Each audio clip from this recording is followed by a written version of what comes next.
The following program is brought to you by Rogers Anyplace TV. Enjoy exclusive content for free. Visit RogersAnyplaceTV.com.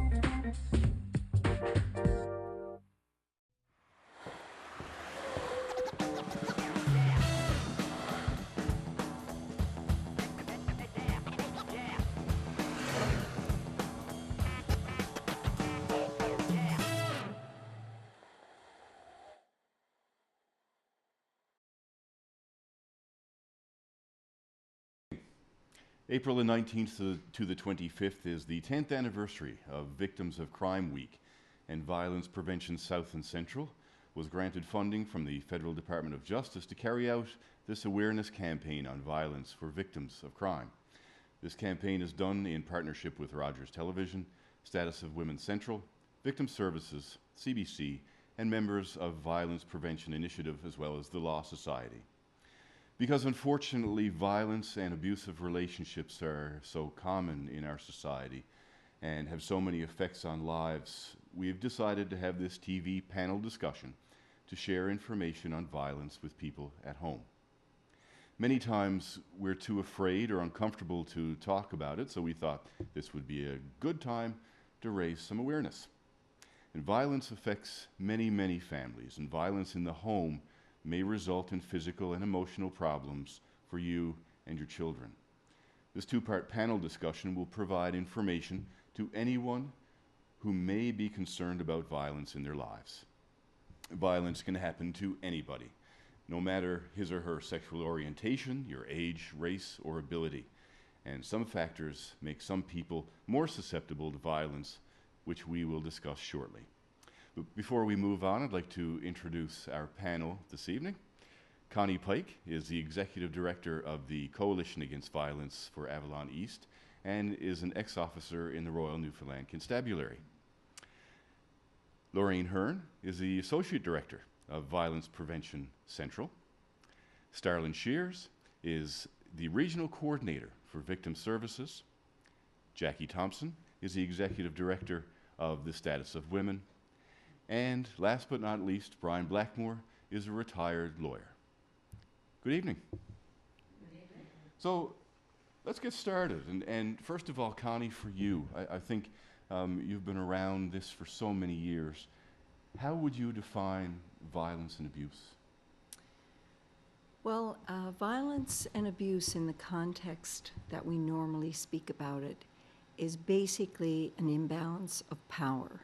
It's one person in a relationship wanting all of the control, and they will generally go to any extremes, and it is to varying degrees, to maintain that type of control. Some people are never hit, but they're still in an abusive and abusive and dysfunctional, violent relationship.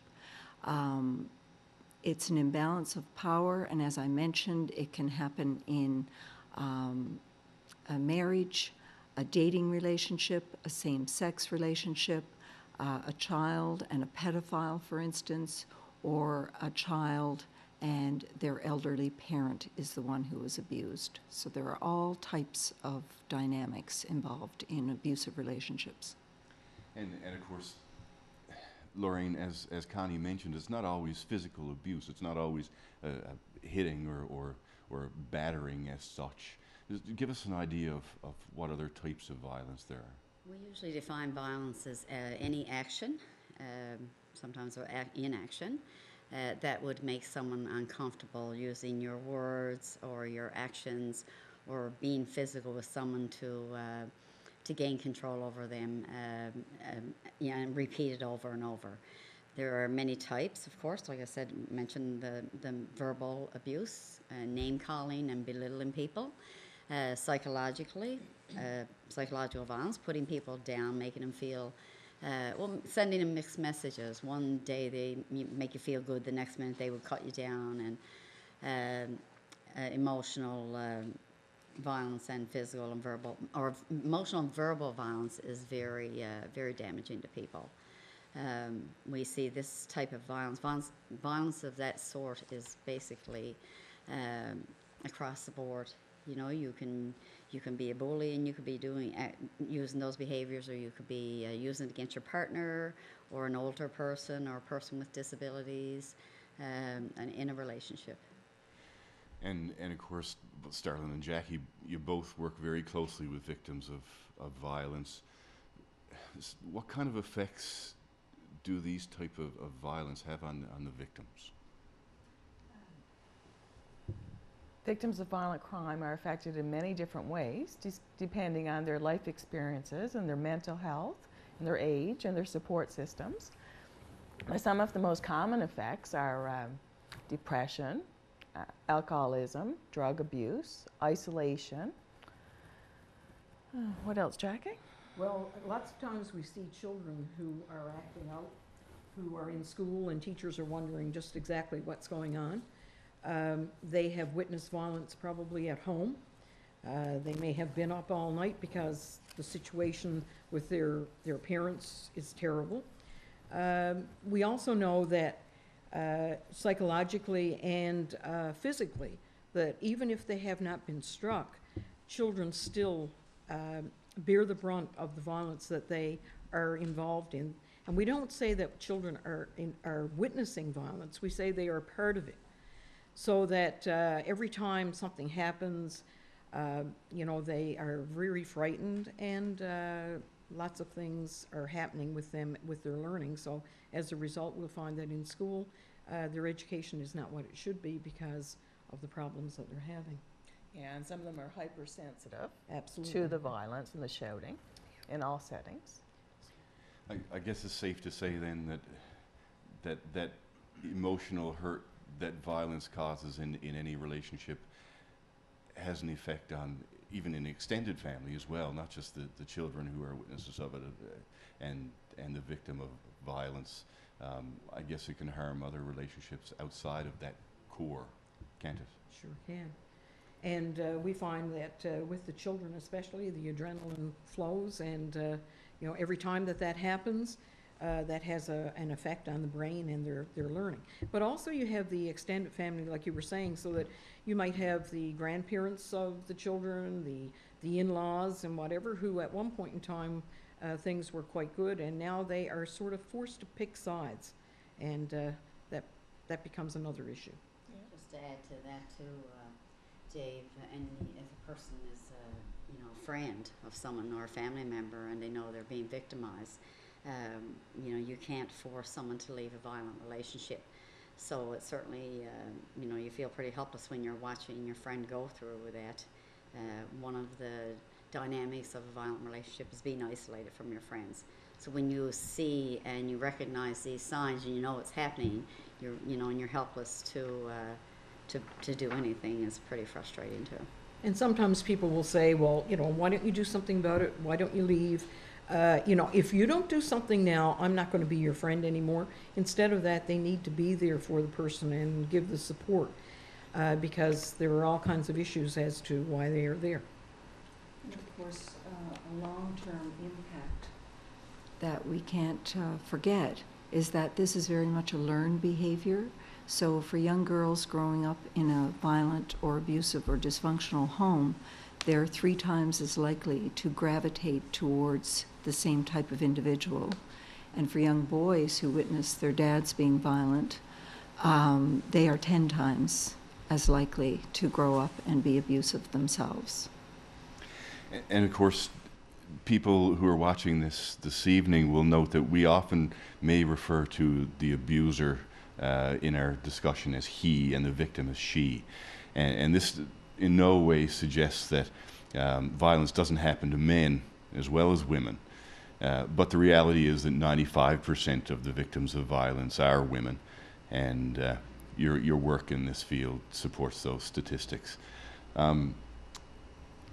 Does violence, and a lot of us may have a preconceived notion or an inaccurate notion that violence only happens in economically disadvantaged families, that is, people who are struggling financially, who are victims of violence. Is that a fact, or does it happen to everyone? Violence can happen to anyone. It doesn't matter what your economic status. I'm sure Jackie and all of us here at the table can speak. Many of our clients or people that we see, women that we see, some are from very affluent homes. Anybody can be a victim and anybody can be an abuser. So violence knows no boundaries that way. It can happen to anybody. And sometimes it's more difficult for the person who's coming from a very affluent family to disclose this, because sometimes they feel ashamed and different things like that. So, you know, that can always pose a barrier to disclosing and getting help. What about same-sex relationships, both male and female? Is there an instance of violence in those areas as well?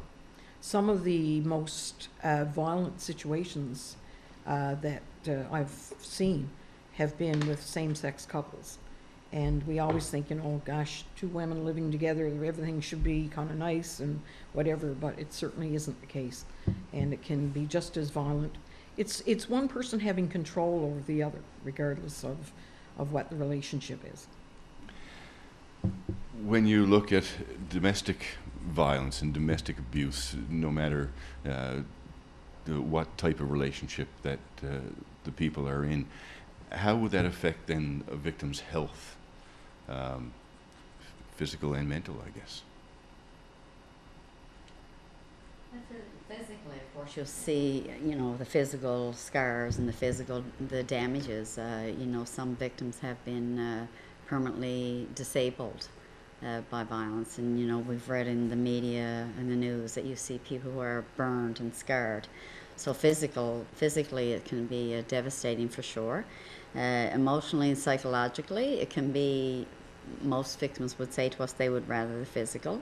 It can scar someone from life. Even if you are a victim of violence from a young age. We talked a little bit about kids being involved, children being in home where violence was happening.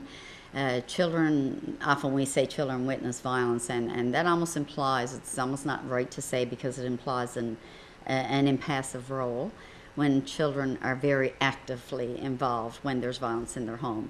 They actively interpret what's going on and feel like they're, you know, the ones who are at fault for the violence, and they try to help the mother, and of course they're feeling for the abuser, and again we're using the male and female here, so you know I'd like to interject, David, that one of the large questions in the matter of violence in any form is what are the roots of these kinds of behaviors, and I think one of the pieces of logic in having a kind of a discussion like this is, you know, to I suppose to highlight, if we are over the period of this program, that there aren't any automatic reasons.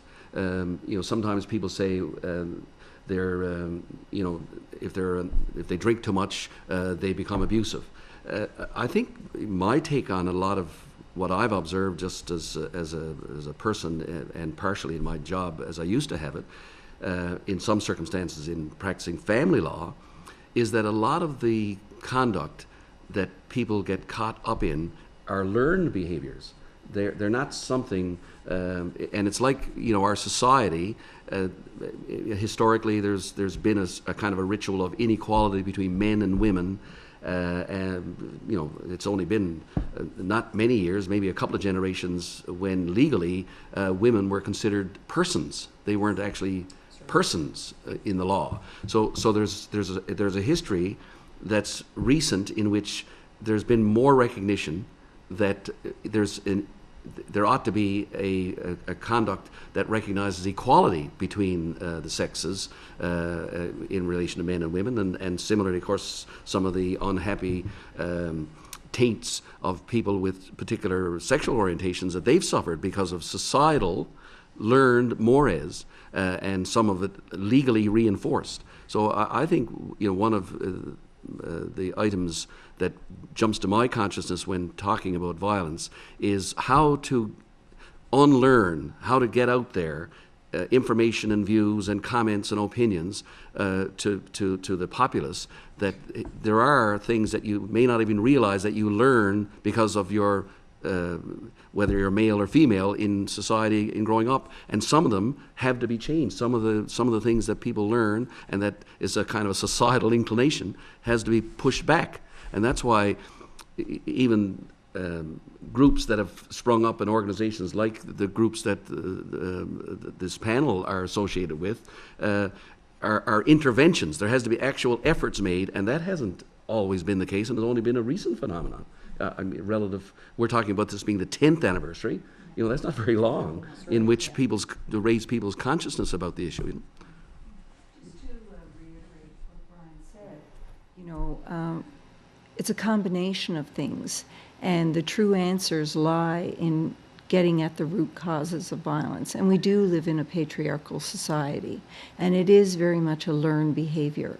You know, the true hallmark of an abusive relationship, particularly you can see it in a dating relationship, for instance, when there is intense jealousy, possessiveness, dominance, that need to control.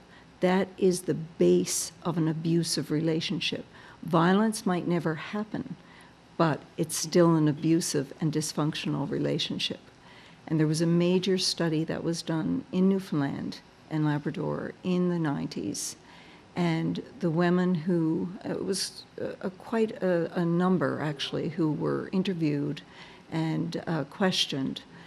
And the majority, the vast majority, said the psychological abuse is what takes away their person. They can deal with the physical, but it's the psychological abuse, that extreme control and dominance, that really takes a person's soul.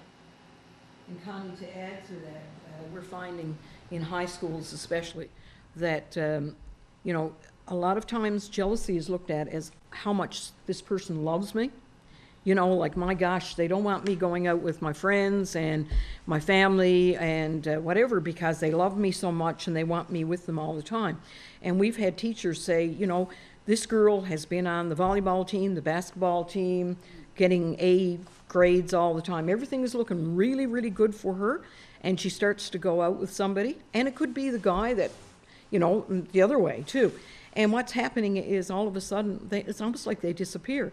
They drop the team, their marks go down, and all of a sudden their whole life is revolving around this one person. And I remember one case especially, the dad had bought this girl a car, and it was parked in the driveway because he did not want her to drive, because if she drove, she might pick up some friends, and he would be jealous, and he loved her so much. Yes, I just wanted to say how for teenagers and young adults, peer pressure seems to be the most important thing. The case Jackie was just talking about, a young girl was involved in her community, and then she dated a guy who was jealous, and she gave up everything. And my experience has been, even when somebody tries to break out of that abusive relationship with an abusive partner, they don't always get the support of their peers to do that. The young people this day and age have a high tolerance for a lot of abuse through texting and their internet games and amongst one another. The young girls that I work with lately have a high tolerance for a lot of control and abuse in their relationships. I think a lot of people would find that very surprising, given that we seem to have come a long way, you know, and developed a low tolerance. But it's surprising to hear that young people have that high tolerance. And you mentioned texting and sexting. How much of an impact does that have on teenagers, especially? Well, I find that there's no real supports there for them when they get in trouble. I mean, if they're texting and that's their support system, if they're severely depressed and just texting and not hearing back from people, that's not the same as an extended family or the support of someone and the comfort of someone. And I find they're more at risk of mental health problems, isolation, depression, and suicide. And you know, the whole high tolerance piece has really moved to a whole new level because of social media. Every young person that I know, and they don't really have to be that old, they have that device in their hands that's portable, it's convenient, it can help them out in an emergency, but what they tend to forget is that it's instant, it's global, and it's permanent. And they put information on there thinking it's private. They put information on these devices that they would never consider putting on a billboard on the main street. And less people would see it on a billboard than will see it on their device. And just to add to that, we've here in Central, and I'm sure throughout the province, we've recently seen a high rate of exploitation of young women, you know, by people via the internet and text and the media messaging, because you really don't know who's behind that keyboard when they're typing messages to you. And, you know, if somebody is vulnerable to abuse and an abuser picks up on, the pedophile picks up on that, for example, he can certainly, you know, hone in on trying to befriend and help, you know, groom that young person into becoming friends and being involved in a relationship. So, you know, we are seeing a lot of that here lately. I guess that brings us to the aspect of sexual abuse, and how often do we hear about that in our province? Newfoundland has the highest rate of sexual abuse Per capita. per capita. Yeah. Per capita right now, Newfoundland is leading the country in the number of domestic abuse cases. We're leading the country in the number of sexual assaults being reported. We're leading the country in the number of children using the Kids Help Phone. And we're leading the country in the number of internet crimes. That includes procurement and luring. It's not a good report card, and we really need to look at what we're doing and how we're doing it. So, why do victims then stay with an abuser or return to an abusive relationship? Can I start that off, Dave? You know, I've been involved with violence prevention for a long time, and you know, as a younger person, had dabbled in unhealthy relationships myself, and the same dynamics I saw in the 70s, 80s, and don't want to date myself now, but I have to. Those same dynamics of, like Jackie and Starlin were talking about, not feeling good about yourself, like in a relationship where someone's jealous and isolating you and want you all to themselves. We hear that now just as clearly as we heard it back in the 90s. So, you know, it's about, you know, many times if a youth has low self-esteem and she's given special attention by somebody that she cares for, she's going to have a higher tolerance and put up with and stay with, because, you know, very often she becomes beaten down. So when you ask why do a woman or a female or a victim stay, it's because they're with somebody they love. You know, it's you just can't walk away from somebody you love without trying. You always think you're going to change somebody. You take responsibility for some of the dysfunction that's going on in your relationship. You know, if I'm a perpetrator, I'm going to make you feel like it's all your fault. So lots of times the victim is not equipped to counteract that, so they internalize it, and so you get involved in the cycle of violence. It's a lot easier to stay. And the abuser, the abusers often are very charming, and of course the whole relationship is not always bad. So you tend to look to the times that things are good, and you know, think about that. It's not that easy to get away. If you're leaving, you have to think about, where am I going to live? What am I going to do with my children? What am I going to use for income? And many, many things like that. And you've been told so many times that, you know what, you're no good anyway. Nobody else would ever have you. So you're beaten down so much that really and truly sometimes you just give up on it. I'd like to add to that, if I may, to pull back the thread I said earlier about learned behaviors.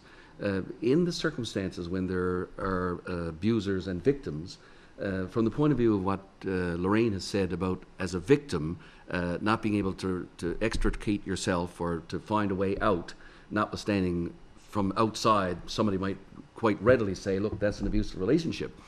But on the other side of the coin is the abuser, and I've said, and I think that's what the research seems to indicate, is that these are learned behaviors, that one of the things that perhaps has not been given enough priority, and I suspect it has to fall back to government as the people's source of help in these matters and not simply private efforts, is the kind of thing that was recently done in Ontario by the Kathleen Wynne and the government in that province, where they've put recently, and very recently, multi-millions of dollars into educating and trying through media efforts and money in that direction to put out there that people have to change their behavior, that behaviors that people know if they stood back are not appropriate have to be said for what they are, and people have to be pushed, if that's not the wrong word, to change, so that you not only work, because there's, in recent time, thankfully, the efforts of some of the organizations that are represented here by the women here today are efforts that are only recent, but it's at least been efforts that perhaps are different even than Lorraine's experience when she was younger, that are out there to help victims. But the thing is so wide that there also needs to be extra efforts to find a way to change people's behavior who are doing the abusing. And, And our educated efforts are somewhat convoluted because we have an expectation that victims somehow are responsible for their own non-victimization. We judge them. We judge very quickly, actually. We do a lot of victim blaming and shaming. The reality is that most victims want the abuse to end. Oftentimes they don't want the relationship to end, but they want the abuse to end. But somehow we've made victims responsible. And the cycle of violence term was first coined in 1979 by a woman named Lenore Walker in Minnesota. And she was so right in her analysis, and we've used that ever since. We use the cycle of violence when we're describing these relationships all the time. And the women who are in these cycles, they know the patterns better than anyone else. And the number one reason they stay usually is out of fear. They don't know how to get out of the relationship because they've been told, if you try to do this, I will do this. If you try to leave, the children are staying.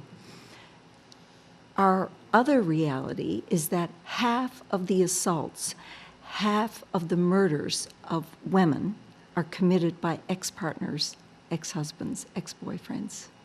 So leaving the relationship in and of itself is not the answer. There has to be deeper analysis involved in the issue and understand the behaviors, as Brian mentioned. And we have to stop teaching young women and other people how not to be victims, and we have to start teaching perpetrators or potential perpetrators not to offend. I agree, Connie, because the main reason women don't leave abusive relationships or men don't leave abusive relationships is because they're more at risk when they go to leave than ever before. That's when they're most at risk. And if they leave and come back and then they go to leave again, they're even more at risk the second time. I'd like to add to that and say, I don't want to give the message that you shouldn't leave. If you are in a violent relationship and there's obviously a threat of danger, I think you should absolutely leave. Safety is a priority here.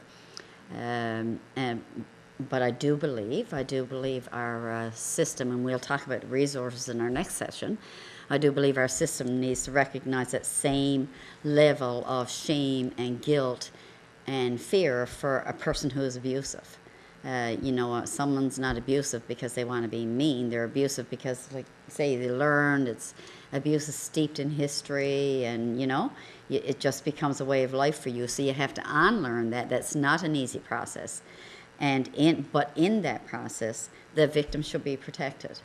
A woman shouldn't have, or a woman and children shouldn't have to be in a house with somebody who's receiving treatment and be fearful and have to continue to walk on eggshells and continue to suffer the same type of violence, dynamics of violence. Because when you instill a fear in somebody, that fear stays.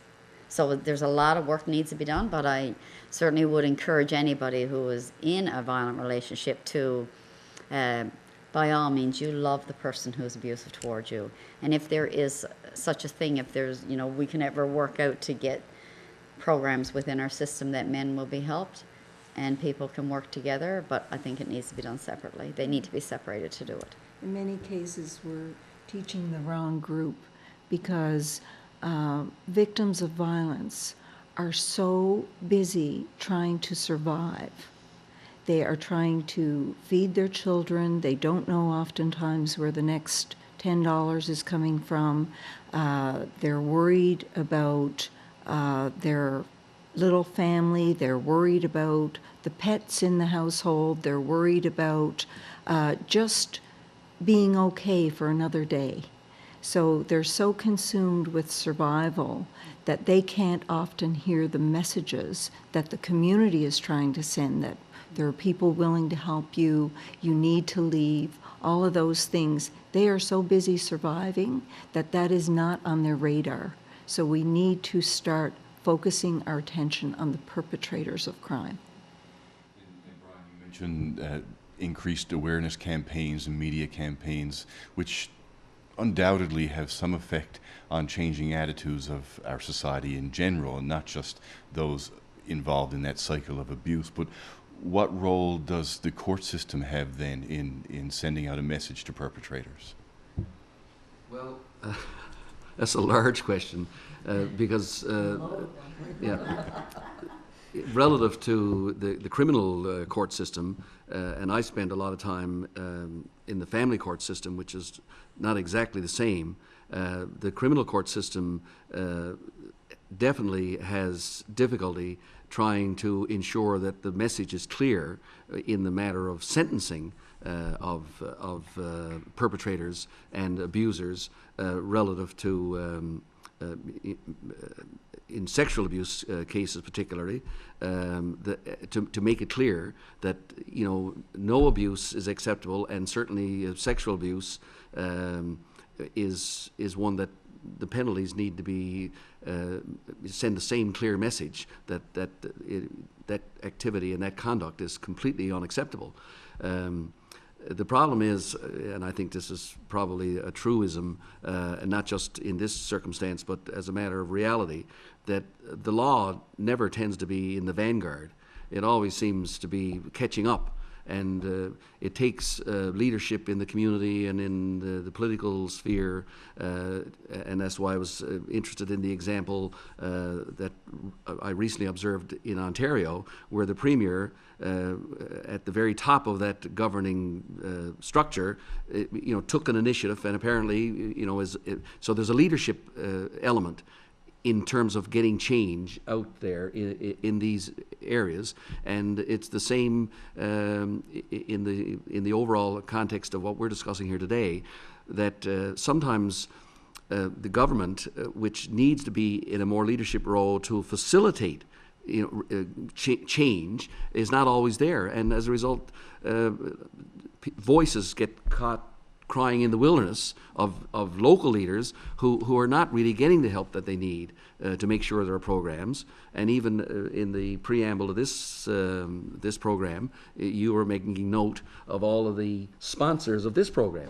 There needs to be, if not directly and solely government, leadership, I would suspect, at the government level, but as a coalition of parties that are interested in making our society safer, for everyone. And this area that we're discussing today is so touches so many lives that there just needs to be a greater commitment in it. No one is suggesting that all men are committing violence, but the reality is that the vast majority of perpetrators are male. That just happens to be our reality. So Brian is absolutely correct. We need everyone in the community to understand that this is an issue that affects everyone, men, women, and children. And we need good men to step up, speak up, stand up, talk about violence, adopt a zero tolerance in their own lives, and that tends to ripple out then into the community. And to pick up on that again, Connie, we discussed it earlier outside of our camera discussions here, that these kinds of issues are not women's issues, because if you don't recognize that it's an equality issue, so that, which means it's not women, it's that every person is entitled to be treated equally and fairly with respect. And in our society, there has been a route of giving less credence to the value of women, perhaps, if that's not too large a comment, than men. You know, men sort of run the world. So all that stuff is a framework of not recognizing that when it comes down to the issues we're discussing today, that underneath it all is the need for everyone to be equally and fairly treated, so that it cuts both ways, and you don't get, you know, isolated saying, well, you know, it's only a women's issue, and then somebody will, and I heard a program recently, a national radio program, talking and debating about men being abused, so it's not that you don't recognize that, but you need not to look at it as being sidetracked, but as being another example of people not being equally dealt with, and that some persons, whether they're male or female, will wrongly and inappropriately dominate or control other people, and it's evidence of failure of respect. And that's what it comes down to. And again, it takes that awareness issue, because women are primarily the victims, and because it's women primarily lobbying. Look at the makeup of this panel today. There are 4 women here lobbying for change.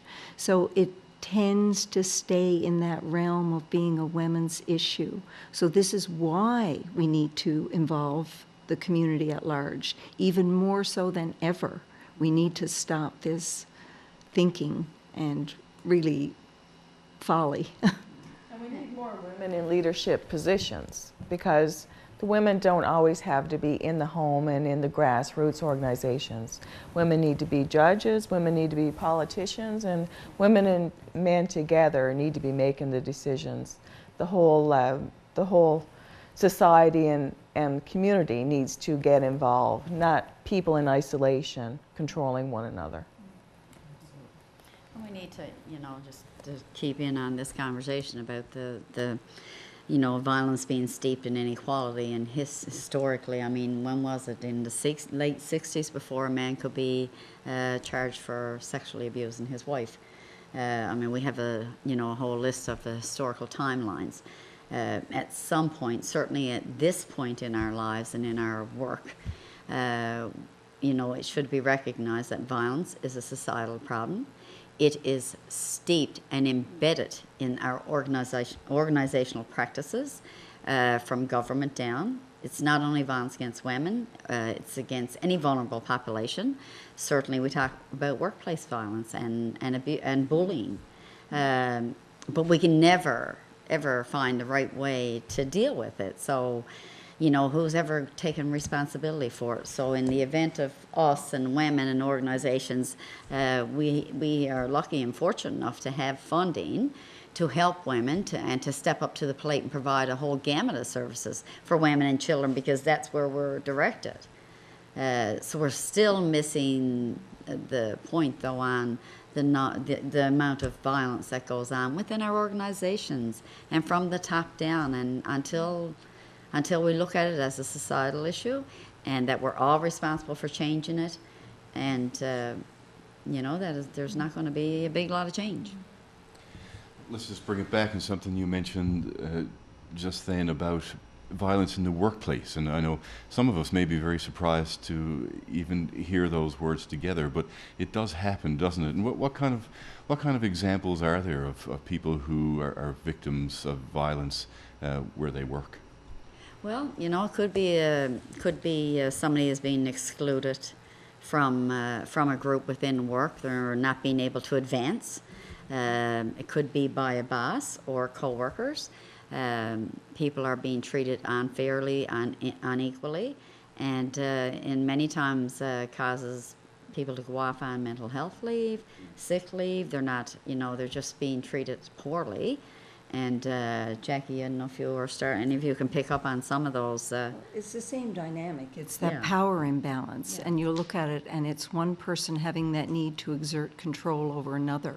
And they'll generally pick the more vulnerable people in the workplace, and they will take advantage of that. And it's basically, it's a little more insidious than the type of violence we would see happening in a home, for instance. But it's basically destroying the other person's credibility and just taking away their power if it's perceived they have any. For personal gain, Yes. many times.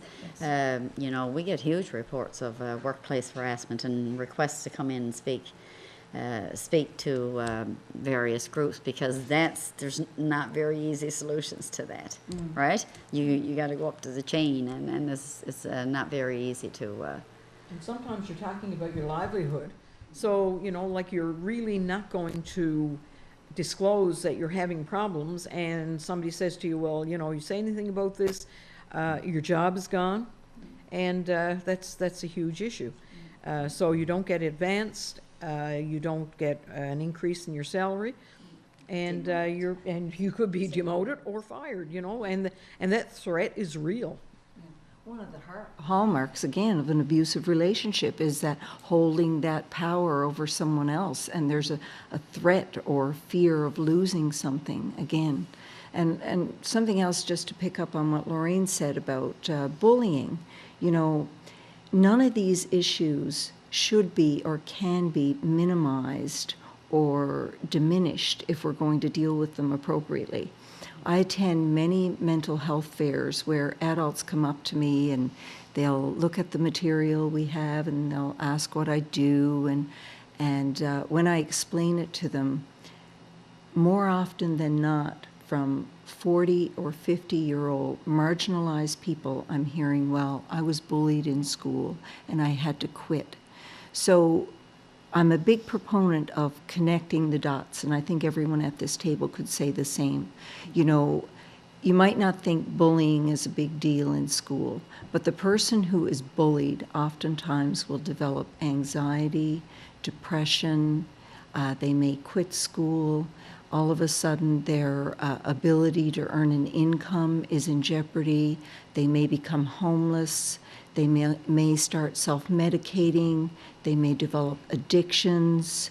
Their anxiety and depression grows worse, and they may commit suicide. And all of these things can stem, they have the potential to stem from being bullied in school.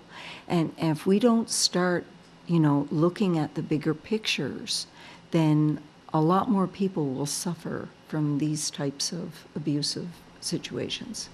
We do a violence continuum.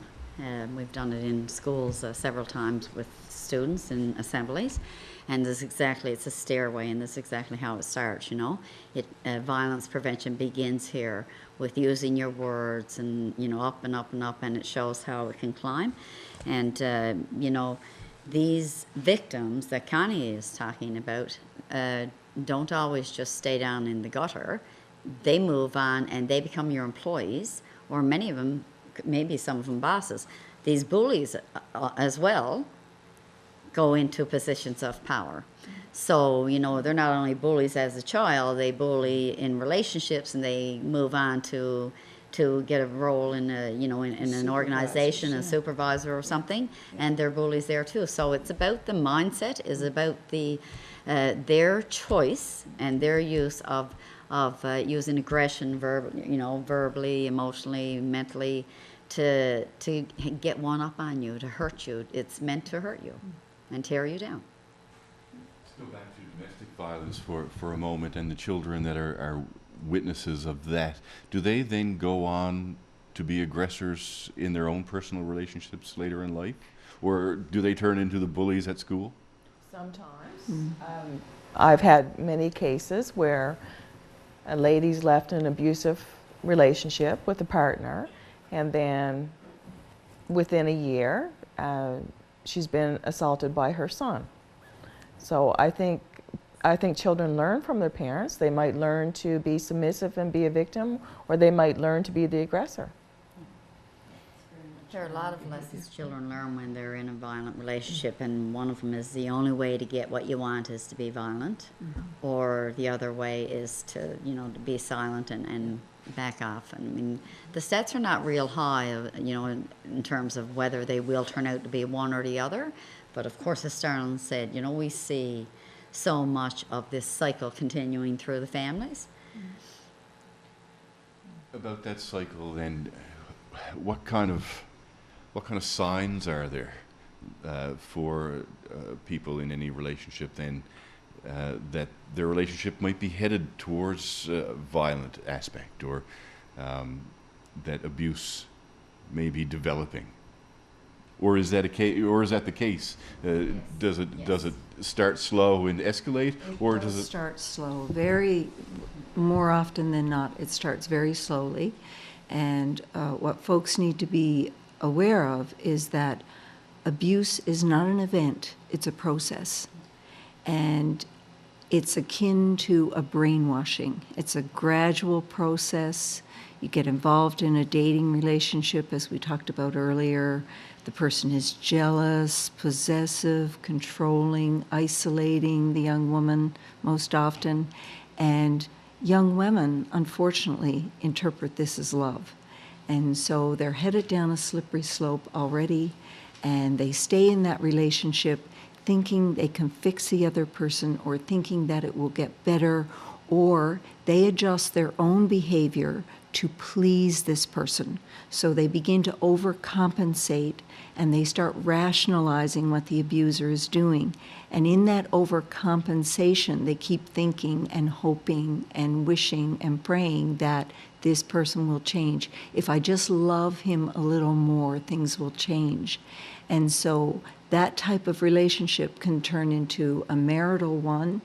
And the studies and statistics tell us that most women are hit 35 times before they make a report to the police. Some of them never go to the police. They'll find their solace in other people, other agencies, and tell their stories, but they will never make a police report. But 35 times is the average. Most women are hit for the first time when they're in the second trimester of their first pregnancy, when they're seen as most vulnerable. But I can assure you that all of the psychological damage is done before that first hit happens, if it ever comes. Some women don't break the rules, so they're never hit, but they're still living in a fearful and dominating and controlling relationship. Unfortunately, they don't see themselves as being in an abusive relationship because they haven't been hit. I'm just going to liken it, if you would. I do this for women, and I'd like to do it again. And Connie just described greatly the cycle of violence, and the cycle, stage one is absolutely that. So if you and I are in a relationship, and we have this fear base established, and I love you, I'm not going to want to leave you. But we often liken it to the frog in the water. I don't know if any of you have heard that story. You drop a frog into a pot of boiling water, and what's he going to do? He's going to hop out because it's hot. It's dangerous. He knows not to stay there. He's going to hop out. But you drop a frog into a pot of cool water and slowly bring it to a boil, and the frog becomes acclimatized to the heat. And that's exactly what it is. You get it, becomes part of who you are. So now you're intertwined with loving somebody, feeling responsible for the abuse, and not knowing how to get out because it's dangerous. And the fear, like kind of said, you may not be hit. Lots of victims are not hit on a regular basis, but that fear of being hit or being murdered, or maybe the perpetrator is going to kill themselves if you leave them, and this is someone you love and often have children for. Yeah, oftentimes women don't realize that they are in an abusive situation just because they have not been hit. And, you know, they'll tell you this most awful story of how things are at home and how emotionally and psychologically and financially, all these other things that are happening. And then they'll say, but my dear, he's not abusive. Being in a bad relationship where yourself and your spouse or your partner argue all the time is not the same as being in an abusive relationship, is it? No, absolutely not. Okay, so you go ahead. The abusive relationship is one where the other person must have control at all costs. I have interviewed men who have beaten their wives to pulps, and the wife is in the hospital saying, well, I fell over the stairs, and he's saying, I lost control, I didn't know what I was doing, and I never could buy that argument, because you didn't lose control. She'd be dead if you did. You knew exactly when to stop. And we say that, you know, violence in a relationship is very much about control. They knew exactly what they were doing, because an abusive person and an angry person are two different people. Anger is a normal emotion. We all have anger. That does not mean we're going to be abusive. He chooses his victim. An abusive person can go to work and be the best in the world. Yeah, they But- don't hit their boss. Right, They so- don't hit their neighbor. So they They're very choose who to selective. be They're abusive very to. selective. They know who to hit, when to hit, and where to hit. And they're also the most charming of people. Yes. They're the most charming, not normal people, but charming. Sweep Very you off your charismatic. feet. So that somebody outside the relationship would never ever believe. And that's the other thing. They often, you know, if somebody came to you and disclosed that this wonderful person is abusive, and you're like, yeah, really? And that's because they are so charming, and they don't hit outside the home or control people outside the home. Are there any triggers or usual things that will set off an abuser? Can you anticipate when the abuse is going to come? Well, one thing Connie just said is when a person is pregnant. So, I mean, I've always wondered why it happens then when a person is pregnant, but I guess the abuser is concerned, well, I got control of her, but how am I going to control this child in this situation? They don't have control then. Women who live in these types of relationships know when it's coming, because there are 3 very distinct phases, and when the tension starts to build in the relationship, she knows it's tomorrow, it's next week, it could be 2 weeks, but she knows it's coming because she knows the pattern better than anyone. So when it's over and he's all remorseful, saying he's sorry, it'll never happen again, I was stressed, this was going on, that was going on, and she wants to believe it so badly, and things will simmer down. They'll go back to what we call a honeymoon phase, and everything's good for a while, but then things start to get stressful and the tension starts to build again. So the women in these relationships know that cycle. They know when it's coming. Dave, I'd just like to add too, for that question you asked. You know, we are all able to know if we're being hurt, physically, emotionally, or being insulted. We have that second brain, the gut feeling, and I think that is one of the first things that you will pick up on is if you're being treated unfairly, if you're being put down and being called names, if somebody's excessively jealous over you. You know all this stuff, but you stuff it. So if we can reach young people and teach them to respond to that as, no, this is unhealthy, this is not healthy, and stop there before. But that is the beginning of the buildup of tension in a relationship, is that, you know, someone's going to be unfairly judging you, unfairly speaking to you, or, you know, maybe they're not, an abuser usually won't get in a relationship and immediately start smacking, hitting. You know, it's a slow process, a grooming process. So we all have that gut feeling and gut instinct. We need to teach our children and youth, tap into that and listen to it. Like when they start being isolated. Yeah. That's the first stage. They got to be isolated from their family and friends in order to be controlled. Don't go around with your friends. So we've just got a few minutes left, and in our next session we will tell people what resources are available to them if they do need help.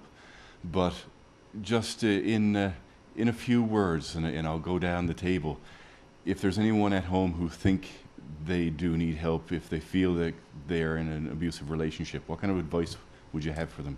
Connie? Well, like Lorraine just mentioned, if that little voice is speaking in your head saying, this is not right, I don't have to live like this, I shouldn't live like this, there's something wrong here, trust that. Trust that voice and reach out. There are plenty of resources, which we will talk about, and just reach out to someone, tell someone, because eventually, and keep telling someone, eventually someone will believe you and assist you. Okay, thank you very much. I'd like to thank you all very much for this discussion on the 10th anniversary of National Victims of Crime Awareness Week. And be sure to join us for our next episode, next discussion on where you can find assistance in the community if you are in a violent or abusive relationship. And again, thank you very much to our panel, Connie Pike, Lorraine Hearn, Starlin Shears, Jackie Thompson, and Brian Blackmore. And thank you.